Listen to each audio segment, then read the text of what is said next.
Okay, so today we're going to continue with section 4. Today is the notes for 1-4B, and we are going to learn how to use the quadratic formula to solve our quadratic equations. So before we can begin using the quadratic formula, your equation must be in standard form. So standard form, again, remember, is ax squared plus bx plus c equals 0, where a, b, and c are just going to be numbers.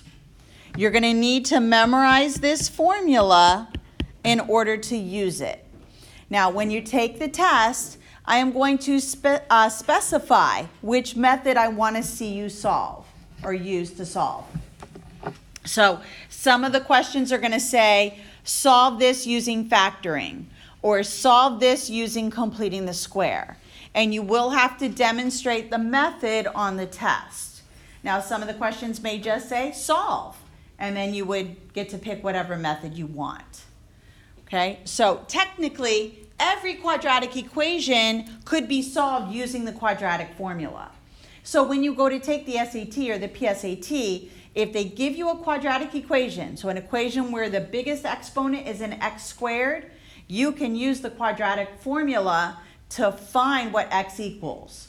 And again, remember, when we're solving these, we're finding the x-intercepts, which is also called finding the zeros, which is also called finding the roots, which is also, the instructions could be solved. So everything I just said is going to be using the quadratic formula or any of the other methods I talked about. Let's go ahead and let's try these. All we're going to do is practice putting the numbers into the formula. Again, step 1 is to put it in standard form. So notice on this one, it's not in standard form. I need to add the 2 to the other side, and now I have x squared minus 4x plus 2 equals 0. Now that it's in standard form, just so we can practice, once you get the hang of this, you're not going to have to do what I'm about to do, but I'm going to label what a equals, and that's the 1 that's in front of x squared that's assumed. The b, you take this sign that's in front, that subtraction sign, indicates that this b is negative 4, and the c is the constant, and that equals 2. Now that I've identified what a, b, and c are, now I'm going to plug it into this formula. Now, notice this negative b here. You can also read this as saying the opposite of b. Or again, notice my b is negative 4. So when I go to plug it in here, I'm really doing negative, negative. So some students think of this as, instead of saying negative, negative, they say, oh, it's just the opposite of whatever b is. So b was a negative 4. So when I go to put it in the problem, I'm going to put positive 4. However you want to do it. You can also still do the negative, negative, and then it still becomes positive. Then I still have the plus minus sign. Then I square the b minus 4 times the a value times the c value. This is all under the square root, and it's all divided by 2 times a, which is 1. I now just need to follow order of operations and simplify this problem. Now, I'm going to work with what's under the radical first. Now, when I do the 4ac part of the formula, I treat this 4 as a negative 4 times my a times my c. So let me rewrite the 4 plus or minus. I'm going to square the negative 4, and now I'm going to multiply negative 4 times 1 times 2, and I get negative 8. Now, if you'd rather treat it as a positive 4 and then put the sign back as a subtraction, you can do it that way too. I find it easier if I just multiply it as a negative 4 and then whatever sign I get on my answer, that's how I put it in there. Then I have 2 times 1. I'm now going to subtract what's under the radical, and I get 8 over 2. Now I need to simplify my radical. So I can break down the square root of 8, and the square root of 8 becomes 4 times 2. So in place of that square root 8, I'm going to put 2 square root 2. So 4 plus or minus 2 square root 2 over 2. Now, when we did this the other day, when we were doing the complex numbers, I told everybody the common mistakes that students are going to make is they're going to try to simplify this before they break down the radical. You must break down the radical first and then simplify the fraction. So now that I've got the radical simplified, now I'm going to try to simplify my fraction, because this 2 on the bottom has to simplify with both of these numbers. So I can change the 4 to a 2, and the 2 to a 1, and this 2 also to a 1. Now I'm left with 2 plus or minus the square root of 2. Again, remember this plus minus sign really means 2 plus square root 2. So x could equal that, and x also equals 2 minus the square root 2. So this plus minus sign here really means you put one answer as a plus sign, one with the subtraction sign. For the test, I'm okay with you leaving it together as plus minus. But just be aware, on the SAT or the PSAT, they might separate them and give them to you as 2 different answers. Step 1, I need to put it in standard form first. So I'm going to subtract the x. 2x squared minus x equals negative 4. Add the 4. 2x squared minus x plus 4 equals 0. I'm going to identify my a, b, and c. My a value is 2. My b value is negative 1. And my c value is 4. I'm now going to put it into the quadratic formula. And again, your quadratic formula is negative b, or the opposite of b, plus or minus b squared minus 4 times a times c, all divided by 2 times a. So let's put in the ABCs. So opposite of b becomes 1, negative 1 squared minus 4 times a times c, all under the radical, and then 2 times a. I'm now going to simplify using order of operations. So 1 plus or minus, negative 1 squared is 1, and then now I'm going to multiply negative 1 times 2 times 4, and I get negative 32. 2 times 2 is 4. I now subtract what's under the radical, and I get negative 31. I can simplify that negative square root, and I can make negative square root of 31 into positive 31 times negative 1. So this becomes I square root 31. So let me go ahead and put that in there. So 1 plus or minus I square root 31 over 4. Nothing can be simplified here. I'm finished. If you need to pull them apart, you can. Yes? So if you did something simplified, would that just be what we had to answer? Correct. Now, if that number were 75, we could break it down into, 5 radical 3. So if you can simplify the radical, you do have to leave the radical in simplest radical form. Let's try another one.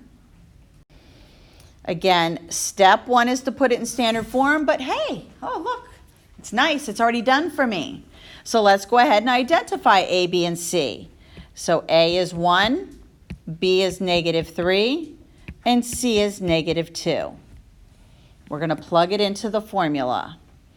Negative B, or opposite of B, is 3, plus or minus B squared minus 4 times A times C, all divided by 2 times A. Follow order of operations under that radical. So this would become 3 plus or minus 9. -4 times 1 times 2 is going to give me +8 divided by 2. Simplify what's under the radical. 9 plus 8 is 17. And I'm done. I can't break down the 17. They might even pull the fraction apart. And they might show 3 over 2 plus or minus root 17 over 2. But that 2 is under both. All right. Yes? Okay, so I squared. All right, so I took the -3, and -3 squared gave me the 9. And then now I multiplied -4 times 1 is -4 times -2 is +8. So that's why I treat my 4 there as a negative and then just multiply with whatever signs are in the A and the C. All right, next one. Step number 1, put it in standard form first. So I need to subtract the 3. So I get 2/3 x squared plus 1/4 x minus 3 equals 0. Now, if I try to use the quadratic formula and put these fractions in there, it's going to get kind of ugly. So instead, I'm going to clear the fractions. I'm going to multiply all 3 terms by the common denominator. And my common denominator here is 12. So I'm going to multiply everything by 12. So when I do this one, this simplifies, and this would become 4 times 2. So this becomes 8x squared. This one, when I simplify it, 4 goes into 12 3 times. So this becomes 3x. This one didn't have a denominator, so it gets the whole 12 multiplied to it. Now, this still isn't going to be pretty because I got a 36 in there, but it's still doable. So again, let's identify our A, B, and C. So my A is 8, my B is 3, and my C is -36. Now we're going to put them in. So this is a lot better than putting in 2/3 and 1/4. So it's a lot better when they're integers. So again, opposite of B, plus or minus B squared minus 4 times A times C, all divided by 2 times A. So let's simplify what's under that square root. So -3 plus or minus 9, and now I would do 4 times 8, get -32, and then times -36, and I get positive 1,152 after I multiply that. Over 2 times 8, which is 16. I now have to add what's under the square root. And I get 1161. Now, I need to break down this radical. At first glance, you might think, oh, 1, it's probably going to be prime. However, I'm going back to 4th grade. I'm going to remember those divisibility rules they taught me back there. You guys remember those rules? Like if it's an even number, you can divide it by 2. Have you ever, guys know the rule for 3 and 9, where if you take the number and you add the digits, so 1161, I'm going to add these, I get 9, And if 9 goes into that sum, I know I can divide that number by 9, and 9's a perfect square. See how fast I can figure out that 9's a factor of that? So 9 times 129 is 1161. So I'm going to break 1161 into 9 times 129. Now 129's prime. I'm done. This just going to become 3 square root 129. Everybody understand what I just did with that trick from 4th grade? Okay, it also works for 3. The rule for 6, if you can divide a number by 2 and 3, it's also divisible by 6. If it ends in a 0 or a 5, you know you can divide it by 5. If it ends in a 0, it's divisible by 10. These are all rules you probably learned back in 4th grade. I know everybody forgets about them. I use that rule for 9 a lot, especially when I'm trying to break down radicals. Okay, so now I've broken down the 1161 into 3 radical 129. And now I can't simplify 3 and 16, so now I'm done.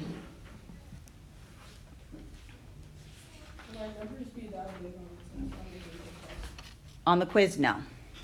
I don't know about the test yet. Yes? For 3, is the rule you add the last 2 digits of the number or all the digits? All the digits. So 3 would also divide into this one. Okay. So it's the same rule as 9. Okay, everybody good? Let's try one last example. It's got decimals in it. And again, we're going to clear those decimals so we have integers to deal with our quadratic formula. So this is 1/10 x squared minus 1/10 x equals 3/10. So what I'm going to do is first put it in standard form by subtracting the 3/10. Now I'm going to clear the decimal. Now, really all I'm doing here is multiplying everything by 10, which causes me to be able to move the decimal point one time. Move it once, move it once, move it once. So now my problem's nice and easy. It's just 1x squared minus 1x minus 3 equals 0. Now my numbers are a whole lot easier to put into that quadratic formula. So now my a equals 1, my b equals -1, and my c equals -3. Now that I have a, b, and c, let's put it into the formula. Opposite of b, b squared minus 4 times a times c, all divided by 2 times a. Simplify what's under the radical. -1 squared is 1. -4 times 1 times -3 is +12. Okay, now I'll multiply the 2 times 1. I can add what's under the radical, 1 plus or minus the square root of 13 over 2. And I'm done. You have homework for this. This homework is due Monday. Okay, your homework tonight is the quiz review. The quiz review looks like the quiz. Okay, I highly recommend you practice factoring. If you need more factoring practice, go back and do the R4 homework again, where I gave you those worksheets with all those factoring problems. Again, the only difference from what we did in R4 and what we're doing now is we're setting the factors equal to 0 and solving for x. So on the quiz on Monday, you are going to factor and then solve it, or use the square root method. That's the only thing on the quiz is the stuff we learned yesterday from 1.4a. So your homework tonight is the quiz review. I will be posting a solution file tomorrow after 8 o'clock so you can check your answers. And then this homework, when you come to class, you can work on this. This is due on Monday.